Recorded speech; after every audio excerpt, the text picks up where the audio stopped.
As redes sociais contribuem para a divulgação de ideias, boas práticas, conhecimentos, experiências e iniciativas de sucesso na área de sustentabilidade.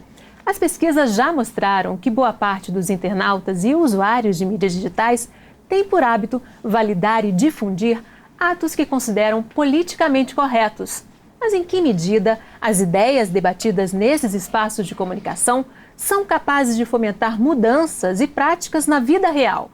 Sustentabilidade e mídias sociais. Esse é o tema em questão no programa de hoje. Nossa convidada é a jornalista Sônia Araripe, diretora da revista Plurale, referência em meio ambiente e sustentabilidade. Muito bem-vinda, obrigada pela participação.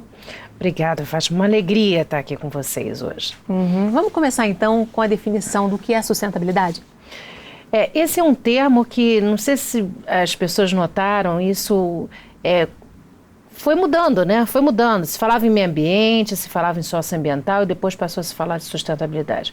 Eu gosto muito da definição, que é o seguinte: é algo que a gente precisa deixar não só para gerações futuras, mas que também faça sentido para nós, hoje em dia.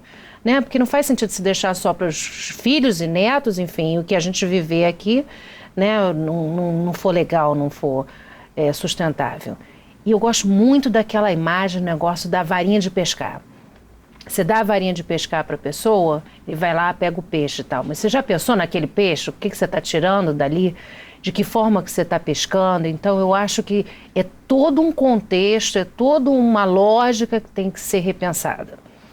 Tem a questão ambiental, a questão social, tudo isso junto, né? Como na natureza tudo está interligado, né? Exatamente. A imagem que ficou mais difundida é do tripé, né? O social, o econômico e o ambiental. Eu venho de uma carreira do econômico. Eu comecei jornalismo 30 anos, aí, vários jornais, Jornal do Brasil, O Dia, o Estado de São Paulo, TV Globo, enfim. A minha carreira foi econômica. E como é que eu vim parar nisso, né? Como é que eu vim parar, de repente, sustentabilidade? Assim como Miriam Leitão, né? Cada uma na sua, verdade. Mas também veio do econômico. A Miriam também fez, a Miriam é uma das minhas mestras aí, né? Também fez essa migração, né? Ela também fala muito da sustentabilidade, porque eu acho que o caminho é esse. Quer dizer, onde estão as histórias hoje em dia, que eu chamo de histórias, né? Onde estão os bons casos para serem contados? São casos que, de alguma forma, passam pela sustentabilidade. O mundo caminha para isso, seja nas grandes catástrofes, que seriam as notícias ruins, digamos assim, né? A má notícia para um jornalista, ou pelas boas notícias. Então, eu fico muito satisfeita de ter escolhido, 10 anos depois, olhando para trás, de ter escolhido esse caminho. E sustentabilidade tem a ver com a vida, né? Está no nosso dia a dia. Só que as pessoas muitas vezes colocam num lugar de distância, né? Como se o sustentável ou o meio ambiente estivessem separados da gente. Na verdade, estão na gente, né? E o brasileiro tem muito uma mania, você pode reparar, assim, deixa que o outro faz. O outro pode ser o governo, o outro pode ser a sociedade, o outro pode ser o vizinho. Não é verdade. Cada um tem o seu papel. Por isso que eu acho muito importante, quer dizer, por isso que eu sou muito otimista, eu sou sempre muito otimista, apesar de todo o cenário, de todas as dificuldades, eu sou sempre muito otimista, porque eu acredito que realmente cada um pode fazer a sua diferença, e pode fazer a sua diferença multiplicando e incentivando outros a virem para essa roda, né? Que é tudo muito novo, a vantagem é essa, que está tudo ainda em construção, né? Então, parte desse processo passa pelas pessoas. Você considera que está havendo um uso abusivo desse termo sustentável, sustentabilidade, muitas vezes até sendo usado por corporações para maquiar procedimentos, para dar um verniz aí de sustentável numa velha prática que não tem nada sustentável? Toda razão. Me incomoda muito isso. Principalmente porque eu tenho notado o seguinte, não é tão difícil. As boas práticas, a forma de fazer correto, não é tão complicado, não envolve milhões. As corporações hoje em dia muitas vezes não estão preparadas mais para ouvir, elas se acham o centro das atenções. Então esse mau uso da sustentabilidade é só um reflexo de todo um cenário em que as corporações imaginaram que elas estavam sozinhas no mundo e perceberam que não estão. Então acho que é como se fosse um bumerangue, mandaram para lá o bumerangue agora está voltando. Eu acho que é por aí. Vamos falar então da crise ambiental. Vivemos no mundo hoje uma crise ambiental, né? Tem a questão das mudanças climáticas e as questões locais também, né? Como é que você definiria os principais problemas que a gente enfrenta hoje em termos ambientais? É a crise mais severa. Eu acho que realmente é um cenário crítico. Especialistas no mundo inteiro estão debruçados sobre essa situação. Acabamos de ver a decisão do presidente dos Estados Unidos, Donald Trump, de não ratificar, de não prosseguir com o que já tinha sido acertado em relação ao Acordo de Paris, né, que é um acordo do clima. Apenas isso vai ter um efeito dramático para nós que vivemos no planeta, o impacto é dramático. Até porque os Estados Unidos são os segundo maiores poluidores. Segundo, logo depois da China, né? Agora, por outro lado, as próprias empresas americanas e cidades e estados estão mostrando que há um caminho. Se posicionando contra. Então, mais uma vez, do que a gente falava, né? Então, a crise é grave, sem proporções, nunca antes. Mas, por outro lado, é possível sim fazer a diferença. Claro que é um problema sistêmico, né? Está tudo muito conectado, né? Mas quem sabe, né? Quem sabe? A gente não tem nem plano B, né? Ainda tem isso. A gente não tem planeta B. Não tem planeta B, só tem esse. O Macron falou isso, né? Não tem, no caso de meio ambiente, não tem como ter plano B, porque não existe o planeta B. Exatamente. Muito da crise se passa pelo consumo, né? Quer dizer, o consumo desenfreado, o consumo além do que a Terra, do que o planeta pode prover, né? Estamos consumindo hoje aí 1,5 planeta, né? Com os nossos padrões aí de consumo, né? Isso me preocupa muito. O brasileiro, apesar de ainda ser uma geração, entre aspas, jovem, o Brasil ainda é um país jovem, é um país que ainda já vem com alguns vícios, e vícios difíceis de serem resolvidos. Quando eu falo isso, tem muita gente que fala assim, mas vem cá, você então está falando que não é para a gente consumir, a gente não vai mais poder ter celular, não podemos ter nosso carro. Não estou falando isso, mas uma vez que você tem o seu celular, você trocou de celular, aliás, o brasileiro, não sei se você sabe, o brasileiro é o que troca de celular a velocidade mais rápida, em média menos de um ano. Não faz sentido. O Brasil, por outro lado, é um país ainda de muitas distorções, né? Sociais, econômicas, enfim. Então, a gente até fez uma pesquisa para mostrar isso. A gente fez essa pesquisa em parceria com a SPM, no Rio de Janeiro, coordenada por um professor de jornalismo, que é o professor Dario Menezes, exatamente para ouvir os jovens. Porque eu acho que os jovens são um termômetro, né? Os jovens, eles sinalizam um pouco o que a sociedade está falando. E esses jovens mostraram o seguinte: jovens nessa faixa etária e entre 20 e 35 anos, eles mostraram que, apesar de eles estarem preocupados sim com a questão do consumo, eles não veem relação disso com a economia, com o social, que é o tal do tripé, né, da sustentabilidade, né? E está tudo interconectado, né, gente? A gente estava falando aí de consumo, né? Esses padrões de consumo atuais são insustentáveis, né? E aí tem uma data até simbólica, né? Foi o dia em que marcou um marco negativo nesse consumo, 8 de agosto de 2016, né? Essa conta, ela é feita por uma ONG internacional, que é mais assustadora, que ela cada vez está chegando mais cedo. Então mostra que é realmente insustentável. Agora, o que fazer? Mais uma vez, então você está falando que não é mais para consumir. Não, eu não estou falando isso. Mas consumir de forma correta, consciente. Preciso realmente trocar neste momento de carro de celular? Eu preciso fazer isso? Eu tenho condição de fazer isso? Que é outra marca do brasileiro. O brasileiro, ele consome por impulso, muitas vezes, sem nem ter condição. Então é totalmente insustentável esse modelo. Não faz sentido você viver no cheque especial, viver no cartão, no rotativo. Isso é insustentável, a pessoa nem dorme direito.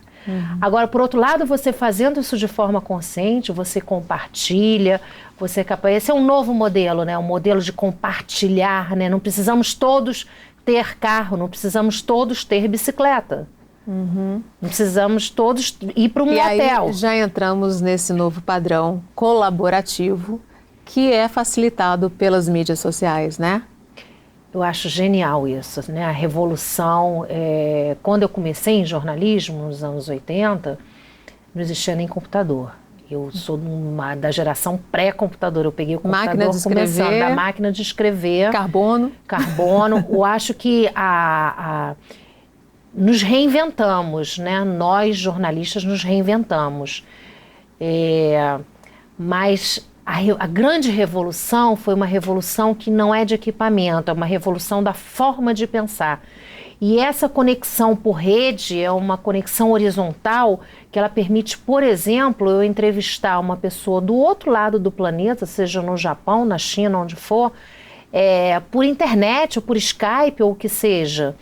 E chegar nessa pessoa de forma muito fácil e tranquila e vice-versa, e estarmos todos conectados e compartilhar essa informação, né? Não faz sentido a gente ter migrado da grande mídia para uma mídia independente se essas informações não pudessem ser democráticas para todos. Então, depois que o conteúdo ele segue prioritariamente para os assinantes, ele fica totalmente franqueado para todos. Acessem o site, compartilhem, está tudo lá. Uhum. Você falou aí das entrevistas via Skype, né, utilizando as mídias. Também as empresas estão utilizando isso para videoconferências, né?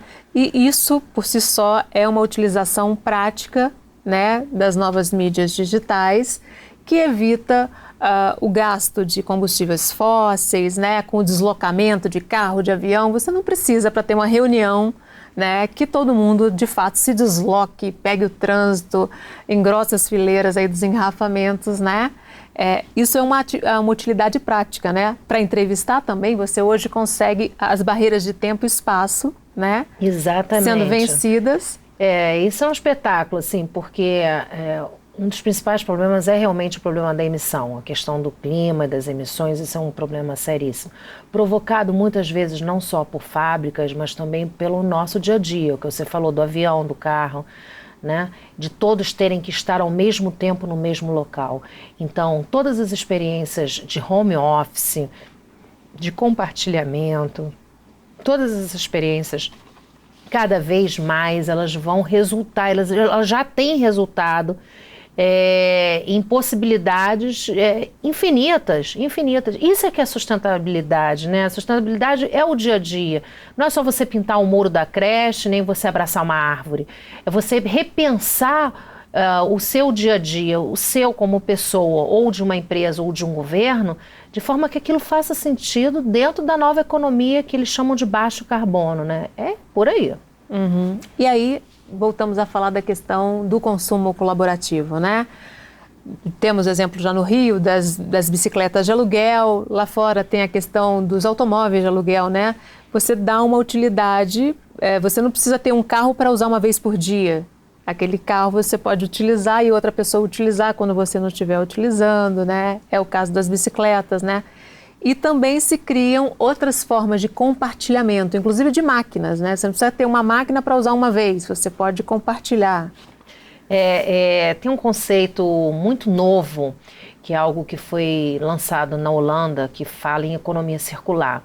E esse especialista esteve no Brasil, nós fomos conversar com ele, e ele usou uma imagem que eu achei genial. Ele falou, quantos aqui tem máquina furadeira de pendurar quadro na parede? Aí metade do auditório levantou a mão, principalmente homens, né? Uhum. Acho que é meio que o status ter uma máquina furadeira e tal. Uhum. Ele falou, quantas vezes vocês usaram essa máquina furadeira? E um falou 2, 3, 4, porque é isso, o conceito é esse. Não precisa todo mundo ter ao mesmo tempo aquele bem, né? E você também pode acompanhar a Fase TV na internet. O endereço está aí na sua tela, youtube.com/FMPFase. Faça sua inscrição e receba os alertas dos novos episódios. Vamos fazer um rápido intervalo. No próximo bloco, a gente continua falando sobre sustentabilidade em mídias sociais. O Em Questão volta em instantes. Até já!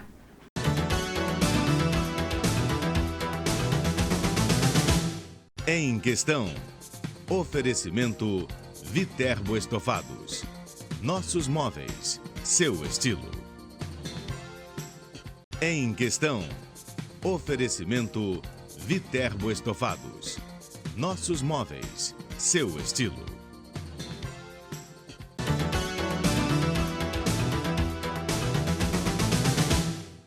O Em Questão está de volta falando sobre sustentabilidade e mídias sociais. Nossa convidada é a jornalista Sônia Araripe, diretora da revista Plurale.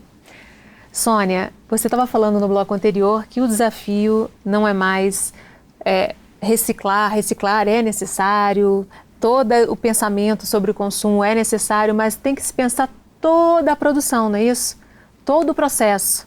Exatamente, tem que repensar todo o processo. Eu estava falando desse exemplo da economia circular, porque os produtos agora vão ser pensados desde o começo para fazer sentido, para que sobre menos, para que depois, quando ele for destinado ao fim, que ele volte de forma mais fácil. Então é tudo, é o material, é o design. Não sei se você já viu esse caso de remédio. Eu já vi vários, assim, que você compra um remédio pequenininho, mas vem uma caixa, com outra caixa, com um papelão, e no fim você tem uma coisa um assim... comprimido. Com um comprimido, tudo bem. Já me explicaram eu até fui conversar com especialistas, porque tem toda uma questão da luz, da umidade, né? Daquele medicamento ser preservado. Há essa necessidade. Mas será que é preciso tanta embalagem, tanta caixinha? Então, é isso, quer dizer, é disso que estamos falando. É repensar esse processo inteiro, a distribuição, tudo. Tudo isso tem impacto, né? Eu gosto muito do exemplo de um fabricante de papel higiênico, depois todos copiaram, que ele conseguiu apertar o papel higiênico de tal jeito, e aí ele explicou quanto que ele economizou de idas e vindas de caminhões e tudo mais. Transporta mais no mesmo local. Às vezes até o formato do produto, né? O produto ele ser um formato estranho, ele já ocupa mais lugar dentro da caixa. Então é isso, tem que praticar, tem que botar a cabeça para funcionar. Quem souber, o profissional que souber se posicionar de forma acertada nesse mercado, ele vai se destacar. Quais você considera os principais desafios hoje da sustentabilidade para o Brasil, no caso? O Brasil, ele tem vários desafios, né? Vários. Essa questão não só sistêmica, de clima, né? Há muito tempo eu não lembrava de uma cheia, por exemplo, nessa época do ano no Nordeste, né? Que é uma época que as pessoas vão de férias, né, para o Nordeste. No sul, né, seca no sul, então tem esse desafio de clima, de sistema, né? Mas acho que tem um desafio também, e esse me incomoda mais, né, que é um desafio que eu chamo de sociedade, né, como sociedade, uma sociedade que tem que refletir e pensar. Isso passa um pouco também pelo modelo político, pelo modelo econômico, a história do ativismo de sofá, né? Que as pessoas ficam sentadas no Facebook, no Twitter, nas mídias sociais, né? Já que a gente está falando de mídias sociais, protestando e tal. É importante, é bacana. Mas quantas dessas pessoas efetivamente já se queixaram, já protocolaram, já foram naquela empresa, naquele governo? Deixaram de consumir aquele produto? Deixar de consumir é muito fácil. Você não precisa consumir aquele produto. Se você não concorda, você não consuma. Não faça isso. E eu não estou, mais uma vez, não estou defendendo, por exemplo, que todos virem veganas. Eu sou vegana, mas não estou defendendo que todos sejam veganos. Você pode comer seu churrasquinho, comam o churrasquinho, vai lá, come. Mas come o churrasquinho correto. Há bons fabricantes no Brasil, é só você saber quais são. É se informar, né? Se posicionar, né? O mundo agora, né, exige esse comprometimento das pessoas, né? Por muito tempo a gente imaginava, mais uma vez, por muito tempo nós imaginávamos que alguém faria esse trabalho por nós.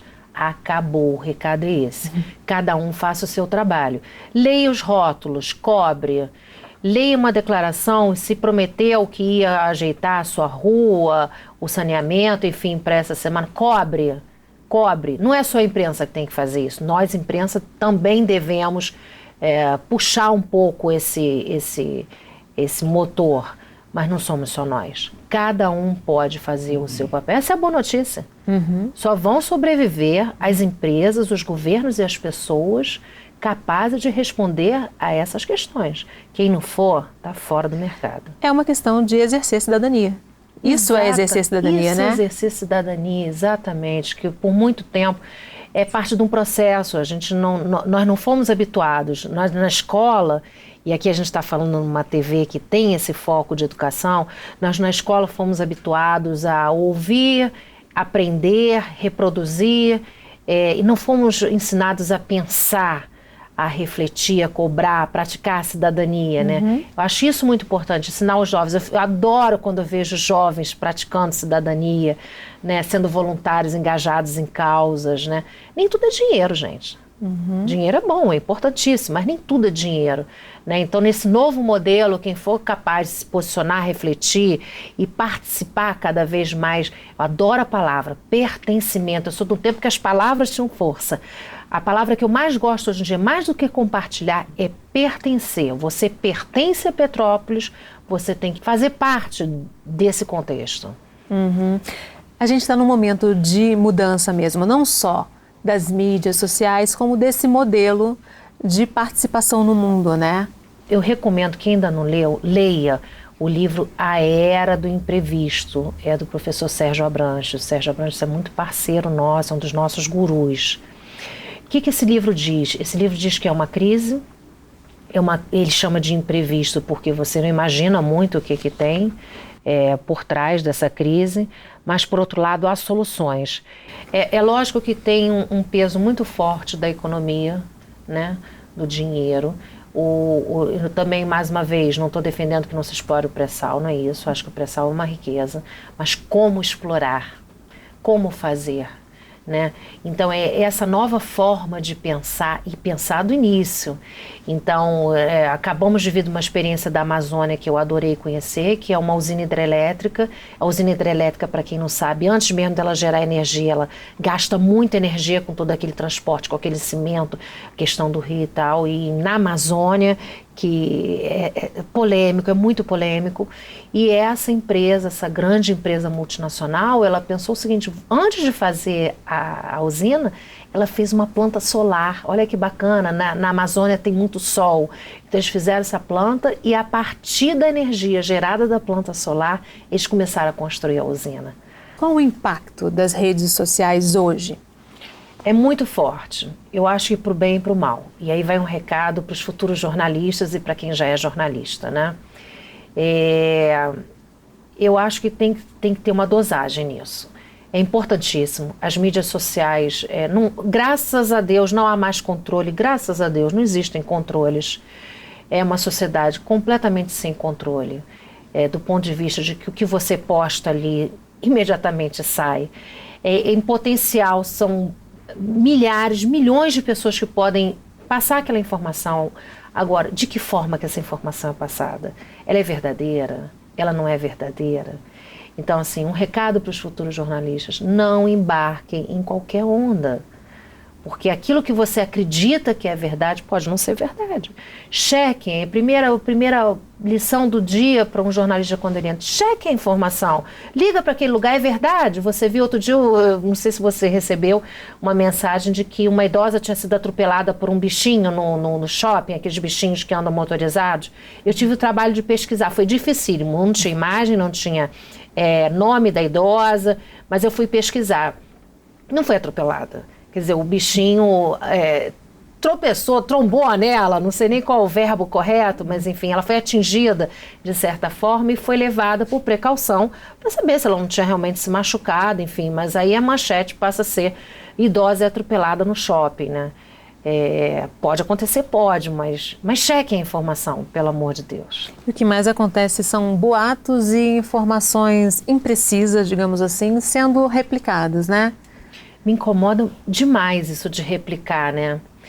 Há bons conteúdos, por exemplo, nós usamos bons conteúdos e compartilhamos esses conteúdos e vice-versa, porque são veículos que têm um pouco a nossa filosofia. Alguns a gente não usa.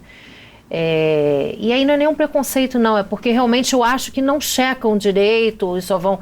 Não é só dar Ctrl+C, Ctrl+V, hoje em dia não pode ser dessa forma, você tem que olhar aquilo ali e pensar, e qual o impacto daquilo para a vida das pessoas, né?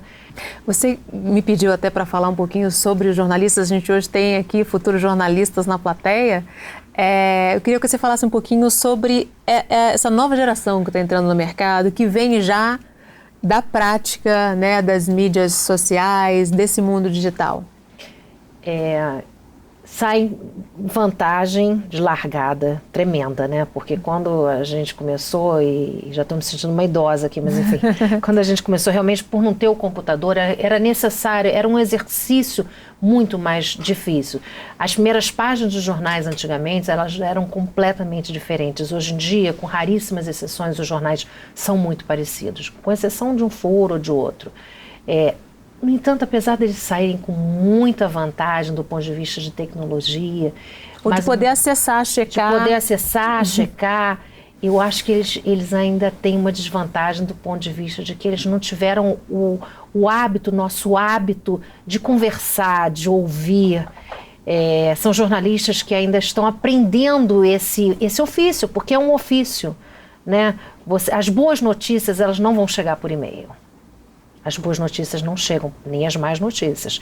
As notícias, muitas dessas notícias vão chegar a partir desse relacionamento que você passa, seja com a pessoa da rua, com um amigo, com alguém que dá uma dica, depois com o tempo você passa a criar as fontes, né? Agradeço todos os dias, nesses 30 anos, as fontes que eu fui capaz de acumular e guardar no que eu chamo caderninho, que hoje em dia é virtual, mas enfim, é por aí. Eu acho que eles têm a tecnologia a favor, mas por outro lado ainda tem muito a aprender pela oralidade, né, e por esse lado da apuração. E juntando com o tema de hoje, sustentabilidade, é observar muito o mundo, as pessoas e ver as conexões, né? Porque exatamente. A vida trabalha em rede. A vida trabalha em rede. Eu até brinco que a rede não é a rede de dormir, nem a rede das mídias sociais, da conversinha, da fofoca. Fazer rede é você ser capaz de incluir pessoas na conversa que provavelmente você não conseguiria incluir. E essas pessoas conectadas em redes são capazes, mesmo sem recursos, isso é que eu acho genial, mesmo sem recursos, essas pessoas são capazes de alterar realidades, de mudar governos. Então, assim, todas essas experiências recentes, não só no Brasil, como também no mundo, o exemplo da Coreia do Sul, em países árabes, enfim, foram movimentos que nasceram nas redes. Então, é algo sem controle, gratuito. Por outro lado, tem que ser um exercício. Quando aconteceu o desastre ambiental lá em Mariana, em Minas Gerais, não sei se você se lembra, era fim do ano, era um fim de semana, e nós praticamente já tínhamos fechado a edição. E daquelas coisas assim que, uma sacada, de repente eu parei e falei assim, não, para tudo, vamos mudar essa edição. Essa é a grande notícia. Ainda não sabia direito a proporção, mas conversando com especialistas nós percebemos que aquele seria, sim, o pior desastre ambiental da história, não só do Brasil, mas como do continente, né? Tirando dos Estados Unidos, mas para baixo era o pior. Então, essa era a história a ser contada. Era uma história triste, ruim, mas era uma história que tinha que ser contada. E mudamos a capa e fizemos a capa de Mariana. Com consequências até hoje, né? Com consequências até hoje, consequências dramáticas, e eu acho que isso já está se refletindo sobre uma nova forma das empresas e das comunidades se relacionarem. As empresas, existem licenciamentos e toda uma questão jurídica, mas as empresas não são o centro de uma comunidade. As empresas, ao contrário, elas passam a fazer parte daquela comunidade. Então, elas têm que estar muito atentas para isso. E além, quer dizer, ali é surreal, né? Porque cobram da comunidade não ter pedido uma sirene, gente. Pelo amor de Deus, quanto custava uma sirene para colocar ali, né? Quem fiscalizou aquilo? Então, assim, são várias questões, né? Então, tudo isso está servindo, daqui para frente, nada será como antes, como já não está sendo. E se você perdeu um pedacinho do programa ou quer compartilhar o episódio, passa lá no youtube.com/fmpfase. Vamos fazer mais um rápido intervalo. No próximo bloco a gente continua falando sobre sustentabilidade e mídias sociais. O Em Questão volta em instantes. Até já.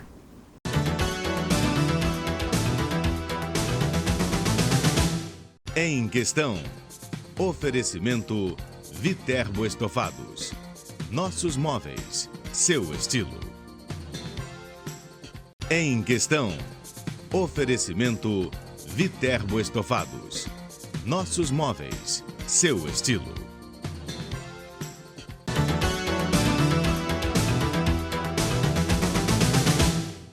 O Em Questão está de volta falando sobre sustentabilidade e mídias sociais. Nossa convidada é a jornalista Sônia Araripe, diretora da revista Plurale. Sônia, a gente está aí caminhando para essa sociedade cada vez mais horizontal, né? Quais são as oportunidades que existem nessa mudança? Muitas oportunidades, muitas. Gosto muito do exemplo dos voluntários. Às vezes as pessoas dizem assim, mas eu tenho tempo livre, eu queria ser voluntário. Nem todo mundo precisa, mais uma vez, nem todo mundo precisa ir para uma creche para ajudar as criancinhas ou os idosos. Há muitas oportunidades, às vezes até online. Se de casa é possível você ajudar e fazer a diferença. E além dessa experiência dos voluntários, eu acho que até a forma dessa sociedade se comportar vai ser uma forma já tem sido diferenciada, né? Seja na política, nos negócios, né? Então, várias empresas passaram a perceber que tem que ouvir o consumidor. Se ele não ouvir o consumidor, ele vai produzir algo que não vai atender ao seu público, né? E o poder passa a estar na mão também do consumidor, né? Ele pode, se expressando nas redes sociais, nessas mobilizações, provocar mudanças nessa empresa, né? Provocar mudanças na sua cidade, no seu ambiente, no seu bairro, né?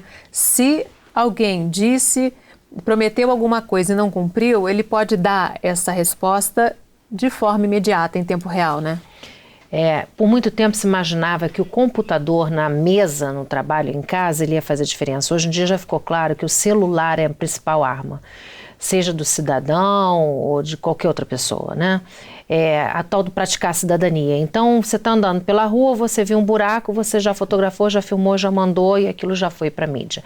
Isso serve também para os produtos e para os serviços, né? O poder saindo do vertical e indo para o horizontal, né? Exatamente. As relações entrando numa mesma plataforma, né? Exatamente. Só para usar de exemplo, quando eu comecei em jornal, era literalmente um prédio com 9 andares. Era um prédio com 9 andares. Depois, com todo o modelo sendo repensado, passou a ser um andar só. Isso já trouxe uma escala totalmente diferente, né? Sem paredes. Então, não é só uma questão de falar, é de praticar. Então você tem acesso ao chefe, o chefe tem acesso a você. Eu adoro aquela imagem do estagiário que levanta a mão, posso falar? E ele fala e ele dá a opinião dele, porque é isso, as pessoas têm vozes iguais. Então nunca antes foi tão possível que a sua voz fosse ouvida. Falar em dar voz, né? Chegamos ao momento da plateia se manifestar. Tem algumas perguntas, né? Olá, Sônia, meu nome é Bruna. Eu gostaria de saber como do meu ativismo de sofá eu posso ver uma mudança real. Como, através da internet, eu posso fazer com que algo se torne realidade ali, do meu ativismo de sofá, da internet. Obrigada, Bruna. Adorei essa sua pergunta. Dá para fazer sim, dá para fazer. Cada vez mais as pessoas têm feito isso, né? Você pode reparar, muitos dos jornais de televisão, impressos e rádio, eles passaram a incorporar essas dicas, né? E essas sugestões, enfim. E não é só com a imprensa, né? Você pode fazer diferença também com os políticos, com as empresas. As empresas estão... A boa notícia é essa. As empresas estão morrendo de medo dos consumidores, desse poder que foi dado, Bruno, para as pessoas. Qualquer um hoje em dia pode chegar agora, pelo amor de Deus, fala a coisa certa, verdadeira, né? Que faça sentido fazer só por fazer. A crítica? Não, né? Vamos lá botar o dedo na ferida mesmo, a hora é agora, é por aí. É a responsabilidade também, né, Sônia? A responsabilidade de cada um sobre a informação que está utilizando, né? Exatamente. E aí fecha o ciclo naquilo que você conversou, de tudo entrelaçado, né? A sustentabilidade é exatamente isso, né? Estão todos interconectados e entrelaçados de tal forma, mas mais uma vez, tem que ser verdadeiro. Então, quando a Bruna fizer isso, ela sabe do poder que ela tem, mas ela vai exercê-lo de forma consciente, porque senão não faz sentido. A Bruna perde o crédito não só com os amigos dela, mas perde o crédito também com a sociedade, né? Tem mais pergunta? Olá, Sônia, eu sou o Gabriel. Você falou que começou fazendo economia, mas quando surgiu a ideia de fazer a revista? Como eu te contei, eu tenho 30 anos, né, de profissão. Eu sempre quis ser jornalista, uma coisa engraçada. Às vezes perguntam assim, mas você não queria ser outra coisa? Eu sempre quis ser jornalista. Eu lia muito, sempre li muito, né? Nesse tempo, boa parte desse tempo eu fiz economia, mas na economia nós contamos muitas histórias, né? E aí histórias que podiam ser histórias ruins, né, de denúncia, ou histórias boas. E o que eu percebi é que muitas dessas histórias, o que atravessava em muitas dessas histórias é o que a gente hoje em dia chama de sustentabilidade, né? Esse social, é o ambiental, né, o econômico. Então eu acho que sem perceber eu fui naturalmente migrando. Tem 10 anos que nós resolvemos. No início a gente chegou a pensar em fazer economia, que a minha área original era mercado financeiro, olha só, era bolsa, bancos e tal. Mas hoje em dia eu estou super feliz, realmente eu me encontrei. É que nem aquele comercial, assim, pode não ganhar muito dinheiro, mas pelo menos felicidade tem de sobra. Acho que tem uma coisa legal da sustentabilidade, do meio ambiente, que é a vida, né? Aquilo que eu estava falando antes, né? A vida está aí, né? A nossa vida, a gente passa quanto mais você entende dessa grande teia que é a vida, passa a fazer mais sentido tudo. Então, assim, você está falando de você está falando das pessoas, do planeta, de tudo que é muito importante, né? Você não está falando de supérfluo, você está falando da vida. Então, assim, eu acho que isso dá um sentido para o teu trabalho, né? Dá um propósito, né? E a gente passa também a dar voz a quem não tem voz, né? Porque, é verdade. Né, as árvores, coitadas, não têm voz, né? Os animais não têm voz. Os sistemas, os ecossistemas, eles precisam que alguém dê essa voz. Até mesmo grupos, né? Engraçado isso. Até mesmo grupos, né? O grupo dos negros, das etnias, dos homossexuais. As minorias. As minorias, que não são minorias, né? Eram maiorias silenciosas, se percebeu isso, minoria, né? no espaço que elas conseguiam, Exatamente. Então, assim, eu acho que fez total diferença. A entrada da mídia sustentável, digamos assim, né? Nesse contexto, fez total diferença, porque são grandes nomes, né? Sérgio Abranches, Miriam Leitão, Sérgio Deodado, André Trigueiro, meu amigo querido, Dalmar Condes, enfim, eu certamente vou estar esquecendo vários. Muitos outros. E muitos outros. Aquele que está lá na pontinha da Amazônia. Exatamente, né? Essa turma que faz esse trabalho implacável, assim. Então, eles são capazes... Cada um no seu... Cada um no seu habitat, isso, né? Cada um ali no seu nicho, né? Fazendo diferença. Você também fazendo diferença. Tantos anos fez tanta diferença e continua fazendo. Então, assim, eu acho que... E o que é bacana, né? Não somos concorrentes, né?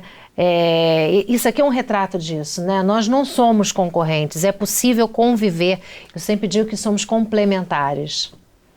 E na verdade tem tanta informação para ser descoberta em termos de sustentabilidade, em termos da vida no planeta e no universo, que cada um traz uma contribuição e ainda falta muito, né? Tem mais pergunta. Olá, Sônia. Olá, Fátima. Sônia, eu gostaria de saber como surgiu a ideia do nome da revista, Plurale. Obrigada pela pergunta. Plurale, ela nasceu revista e site. E o nome, eu não sei se vocês já perceberam isso, os nomes têm muita força, né? Muitos dos bons nomes já foram utilizados. E esses nomes já utilizados, eles passam a ser marcas, passam a ser de propriedade de alguém. Então nós passamos a pensar num nome que fosse em latim, porque muitas dessas expressões em latim ainda não estavam registradas. Então surgiu o nome Plurale, que é plural, né, que nada mais é do que plural, fazia total sentido com a ideia, né, com o projeto que nós queríamos lançar. Não faria sentido, não era um projeto nosso. Plurale não é nossa, é de todos. É da Fátima, é do André Trigueiro, é de todos que compartilham, dos colunistas, né? De todas as pessoas que participam da Plurale. Então, acho que combinou de ser um nome que estava alinhado com isso, com, graças a Deus, um nome que ainda não estava registrado. Sônia, vamos falar um pouquinho então, já que a gente está chegando já, se encaminhando para o final do programa, as perspectivas em termos de sustentabilidade e dessa relação de sustentabilidade e mídias sociais. Difícil falar de perspectiva num cenário de curto prazo. No curto prazo, infelizmente, eu acho que a crise ainda se aprofunda. E aí eu estou falando não só de uma crise Brasil, como de uma crise global. Quer dizer, isso que nós acabamos de ver no caso do Trump pode ser talvez a ponta de um iceberg. Ninguém sabe o que vem por aí. Por outro lado, a grande vantagem de você pensar de forma holística, né, de pensar um pouco fora da caixa, é que, apesar de no curto prazo existirem esses problemas e realmente ter espaço ainda para aprofundamento, acho que no médio e longo prazo vai fazer total diferença. Eu sou muito confiante, eu acredito realmente que esse novo modelo, quer dizer, disso tudo vai sair uma boa ideia, vai sair uma boa notícia, vai ser uma nova forma de se relacionar, da forma de produção, do que a gente conversou, de produzir algo de forma diferente, de prestar aquele serviço de forma diferente. As empresas podem ser mais colaborativas e utilizar a sobra de uma para a produção da outra, utilizar a parte da logística de uma para solucionar problemas das outras, né? É que essa rede realmente se expanda, né? Exatamente. Trazendo aqui para essa realidade local, eu não sou de Petrópolis, mas eu sou apaixonada por Petrópolis. Eu acho que falta às cidades, e não só a Petrópolis como a todas, achar sua identidade. A cidade capaz de encontrar essa identidade alinhada com a sustentabilidade, com esse novo cenário horizontal, um cenário compartilhado em que todos participem. Ah, mas a empresa A é concorrente da B. Ok, elas podem ser concorrentes, mas elas também podem ter algum ponto em comum. Ah, mas o fulano é inimigo do cicrano. Gente, isso não faz mais sentido. Não nesse modelo que a gente está pensando. Então, acho que as cidades e as comunidades capazes de enxergar isso, elas vão sair na frente. E aí, por isso que eu sou muito otimista. Eu acho que a perspectiva, apesar de no curto prazo ser ruim, no médio e longo prazo é uma perspectiva, como você falou, como o Macron lembrou lá na França, não tem planeta B. Então, se não tem planeta B, vamos cuidar do que temos. E para cuidar do que temos fazer o dever de casa, praticar, ser verdadeiro, realmente repensar a forma, né? E ser de uma forma realmente mais justa e ética, né? Não adianta você cobrar um preço lá em cima e apresentar um serviço ruim, né? Então, essa equação tem que ser uma equação que funcione. E aí eu realmente sou muito otimista. O Brasil tem condições, o Brasil é qualificado, não por acaso muitos dos brasileiros são destaque hoje em dia em outros lugares, né? Então o Brasil é capaz, o Brasil tem biodiversidade, o Brasil é um celeiro de oportunidades para as pessoas, tem realmente só que viabilizar. E mostrar para as pessoas o poder que cada um hoje em dia pode ter na sociedade, né? O poder que já está sendo demonstrado aí em várias iniciativas, em rede, né? A gente tem lá, por exemplo, na Inglaterra, por exemplo, pessoas que querem ter a sua horta, mas não tem a terra. Quem tem a terra disponível coloca à disposição e as pessoas conseguem, através das redes sociais, esse contato e solucionar um problema. Quer dizer, eu tenho a mais, eu ofereço para você, você utiliza, está todo mundo feliz ali, de uma forma sustentável, né? A gente, antes de entrar no ar, estava conversando sobre os governos passam, mas a sociedade fica.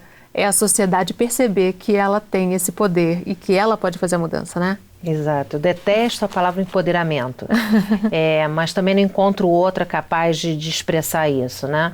Nunca antes a sociedade teve tanto poder. Então, é exercer esse poder de forma consciente, que faça sentido, cívica, né? Uma forma cívica, né? E aí fica um último recado que eu acredito, não só nessa horizontal e tudo mais, mas não só no poder de cada um, mas no poder de cada um multiplicar. Então, a Plurale tem procurado fazer esse trabalho de achar as iniciativas, compartilhar e multiplicar, dar voz a essas iniciativas, né? Mais uma vez, com poucos recursos é possível se fazer tanto, e você faz tanto e multiplica essa experiência. Isso é genial, eu acho isso genial. É o poder do bom exemplo, né? Para criar o engajamento que a Bruna ali estava falando, né? Como fazer a pessoa que está ali no sofá realizar de fato na vida real. É o poder do bom exemplo, né? Você mostrar que é possível, como fazer, como outras pessoas já estão fazendo, você acaba levando o engajamento, né? Exatamente. Além do poder, do potencial para a educação que existe hoje nas novas mídias, né? Você daqui pode acessar uma universidade lá fora, e isso pode levar a um nível de conscientização e de conhecimento muito maior. Exatamente. Né? A educação ela é essencial, e essa nova educação, essa educação que ela é sem fronteiras, né? Isso. Uma educação que você está aqui, está ali, enfim, o resultado disso é um resultado espetacular, né? Então tudo isso junto, né? A soma de todos esses fatores, realmente acredito que vai possibilitar uma sociedade mais justa, mais ética e mais sustentável, que é o que todos nós queremos. Infelizmente, nosso tempo terminou. Agradeço muitíssimo sua participação, Imagina, Sônia. Eu que agradeço. Uma alegria. 10 anos, comemorar 10 anos aqui com vocês é ótimo. E também a presença de vocês aqui no estúdio. E a gente tem um encontro marcado no próximo Em Questão. Espero você. Até lá.